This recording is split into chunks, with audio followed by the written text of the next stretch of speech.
बिस्मिल्लाहिर्रहमानिर्रहीम। अस्सलाम वालेकुम दोस्तों, मैं हूं Usman Ali. Welcome to my channel. और आज की वीडियो के अंदर हम बात करेंगे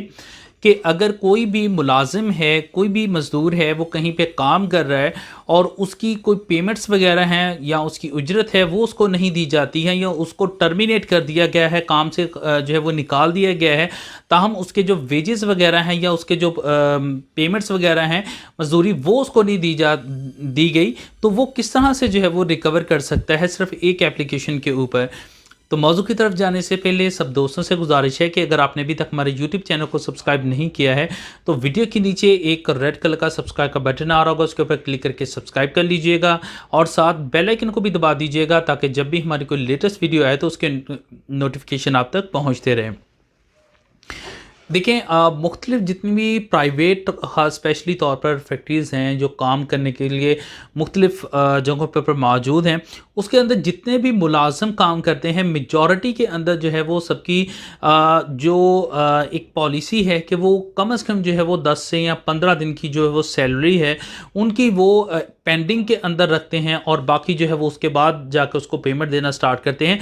सिर्फ उन लोगों को जो है वो पैसे वो इमीडिएटली देते रहते हैं जो डेली वेजेस के ऊपर काम करते हैं, और समटाइम जो डेली वेजेस के ऊपर भी काम करते हैं उनको भी कुछ लोग जो हैं वो हफ्ते के बाद जो है वो वीकली तौर पर उसको पेमेंट करते हैं, और उसके अंदर भी अगर कोई बंदा छोड़ के चला जाता है समटाइम जो वो उसको पे कर देते हैं, समटाइम उसकी कुछ पेमेंट्स जो हैं वो उनको रोक लेते हैं। इसी तरह से अगर कोई भी शख्स है वो किसी भी जगह के ऊपर मुलाजम है किसी फैक्ट्री के अंदर और उसकी कोई भी पेमेंट्स हैं वो वहाँ पर काम कर रहा था, करने के बाद उसको टर्मिनेट कर दिया गया, उसको फारग कर दिया, ख़त्म कर दिया गया, उनको नौकरी से निकाल दिया जाता है, और अगर उनकी कोई पेमेंट्स हैं, उनके कोई वाजबात हैं, वो अगर कोई भी जो है वो कंपनी है, कोई अदारा है, कोई फैक्ट्री है, ऑनर है, कोई भी है, वो पे नहीं करता तो वो किस तरह से आप जो है वो रिकवर करवा सकते हैं। देखिए, सबसे पहले मैं आपको यहाँ पर एक बात ये भी बताता चलूँ हूँ, चाहे कोई फैक्ट्री प्राइवेट है या गवर्नमेंट है, अगर किसी भी शख्स को काम के ऊपर रख लिया गया है और रखने के बाद अगर तो कॉन्ट्रैक्ट बेस है, तो जैसे ही कॉन्ट्रैक्ट ख़त्म हो जाएगा तो वो जितनी भी है वो टर्मिनेट कर दिया जाएगा, वो ख़त्म उनका जितना भी प्रोसीजर है, वो टाइम लिमिट है वो कंप्लीट हो जाएगी। इसी तरह अगर कोई परमानेंट काम कर रहा है, मुलाजिम है, चाहे वो प्राइवेट फर्म के अंदर है, चाहे वो गवर्नमेंट किसी अदारे के अंदर मौजूद है, जब भी अगर किसी भी किस्म का उनको अमूमी तौर पर जितने भी प्राइवेटली तौर पर अदारे काम कर रहे हैं वो किसी भी मुलाजिम को जो है वो किसी भी वक्त जो है वो निकाल देते हैं बिना किसी किस्म की कोई नोटिस दिए, बिना किसी चीज़ के मुतल्लिका जो है वो बताए हुए, और उनकी सैलरीज वगैरह भी जो है वो पेंडिंग के अंदर रख लेते हैं।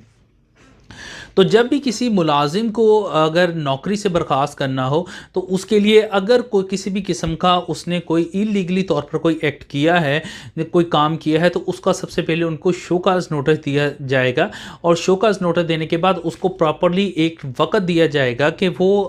इस वक्त ऊपर ये कमेटी बनाई गई, इसके सामने अपीयर हो, जो उसके ऊपर एलिगेशन लगाया गया है उन एलिगेशन से मुतल्लिका अपना जो है वो अपना जो भी जवाब है या अपना जो भी मौक़िफ़ है वो वहाँ पर पेश करे। अगर वो उस इल्ज़ाम के अंदर गिल्टी पाया जाता है तो देन उसको टर्मिनेट किया जा सकता है, और बिना किसी नोटिस दिए, बिना किसी चीज़ के उनको फौरी तौर पर टर्मिनेट जो है वो नहीं किया जा सकता। तो ये एक फर्स्ट थिंग कि अगर कोई बिना किसी नोटिस दिए किसी को टर्मिनेट करता है तो वो इलीगल है, और इसकी रिलेटेड भी जो है वो लेबर कोर्ट से रजू करके जो है वो दोबारा जो है वो बहाल हो सकता है। अब यहाँ पर हम बात कर लेते हैं, हमारा जो मौज़ू है वो है पेमेंट से मुतल्लिका के अगर कोई पेमेंट्स हैं उनको होल्ड कर लेते हैं, उनकी पेमेंट्स वगैरह मज़दूरों को नहीं देते हैं तो उसका क्या है। तो इसके लिए कमिश्नर वर्कमैन्स जो कंपनसेशन है उसकी कोर्ट के अंदर एक तहरीरी एप्लीकेशन दी जाएगी कि हमारे ये वाजबात हैं और इनको जो है वो पे नहीं किया गया है। इसमें मैं सबसे पहले आपको कुछ थोड़ा सा बताता चलूँ कि कोई भी कंपनी है, चाहे वो कोई भी अदारा है जो कि प्राइवेटली तौर पर काम कर रहा है, तमाम जितनी भी कंपनीज होती हैं वो SECP से रजिस्टर्ड होती हैं। अगर रजिस्टर्ड नहीं भी है तो वो इस एक्ट के अंदर जो है वो कंसीडर की जाएंगी, ये एक्ट उनके ऊपर जो है वो एप्लीकेबल होगा। इसमें कोई भी कंपनीज़ है वो ज़्यादा से ज़्यादा जो पेमेंट्स का दौरानिया है पे करने का वो 1 मंथ से ज़्यादा नहीं हो सकता। अब ये कोई भी कंपनी जो है वो आके क्लेम नहीं कर सकती जी हम तो 6 माह के बाद जो है वो पेमेंट देते हैं, उससे पहले हम दे नहीं सकते। तो एक्ट के तहत मैक्सिमम जो है वो 1 मंथ का टाइम है, तो 1 मंथ से ज़्यादा जो है वो टाइम जो है वो नहीं हो सकता। तो एक मैक्सिमम 1 मंथ के का जो है वो पीरियड जो है वो पेमेंट का जो है वो फिक्स किया जाएगा। इसके अलावा अगर कोई भी फर्म है, कोई भी वहाँ पर काम कर रही है, कोई फैक्ट्री है, अगर तो उसके पास जो एम्प्लॉयज़ हैं वो अगर 1000 से कम हैं तो वो हर जो है वो 17 डेज़ की तक जो है वो पेमेंट अदा करने का पाबंद है। और इसी तरह से अगर कोई इसके अलावा अगर किसी भी किस्म का है तो वो जो है वो हर माह की जो है वो 10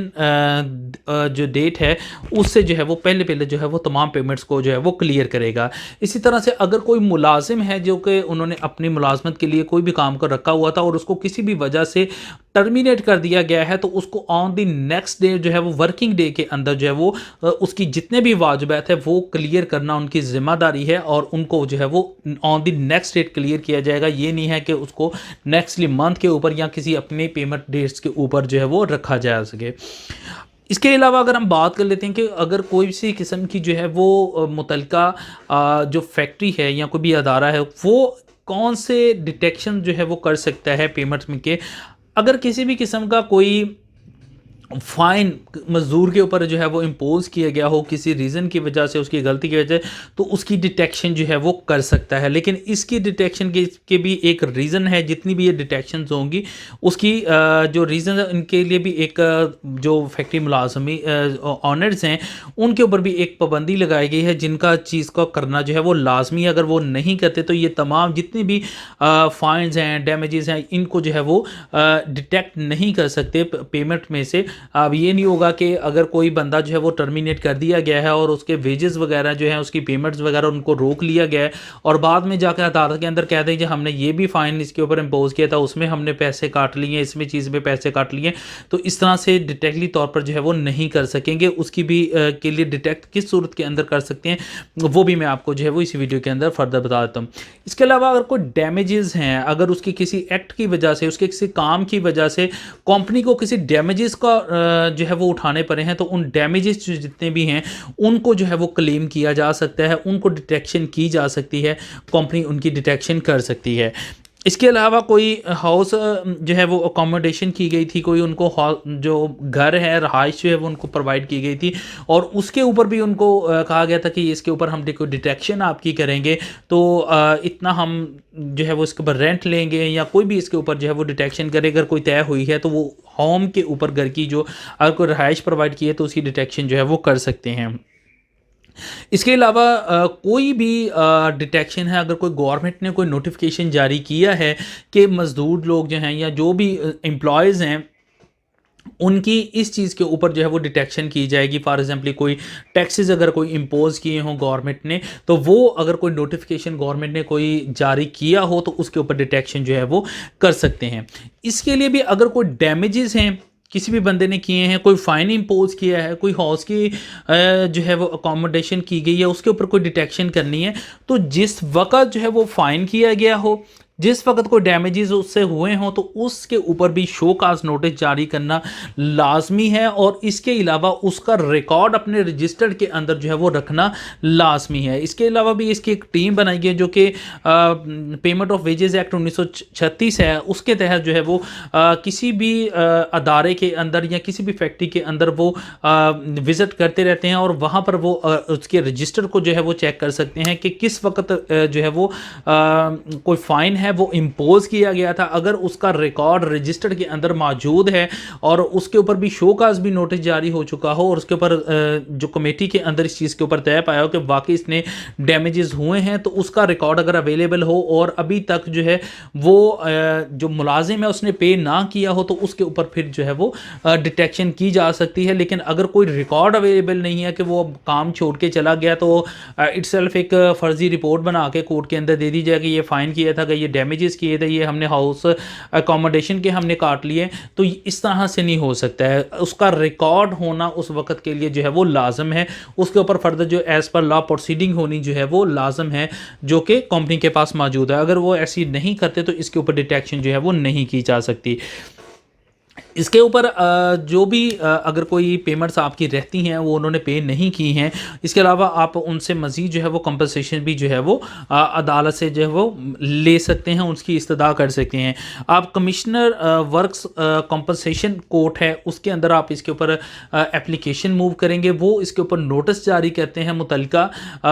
जो भी आपकी फ़र्म होती है उसको नोटिस जारी करते हैं कि आपके ख़िलाफ़ ये एप्लीकेशन अदालत के अंदर आई है, आप इसके ऊपर जो है वो आकर फ़लाँ तरीक़ों इसके ऊपर रिटर्न एप्लीकेशन और तमाम रिटर्न रिप्लाई और इसके अलावा जो भी आपके पास एविडेंस मौजूद है इससे मुतल्लिका वो एविडेंस साथ कोर्ट के अंदर पेश करें कि आपके ये डेली के जो वर्कर है उसके वेजेस जितने भी हैं या उसकी जो पेमेंट्स हैं वो रहती हैं, आप उनको क्लियर करें। अगर तो वो इसके ऊपर प्रूफ कर देते हैं कि आपकी तमाम पेमेंट्स क्लियर हैं और आपको कोई पैसा पे नहीं करने वाला, तो आपकी दरख्वास्त खारिज कर दी जाएगी। अगर इस चीज़ के ऊपर प्रूफ होता है कि आपके वाकई जो है वो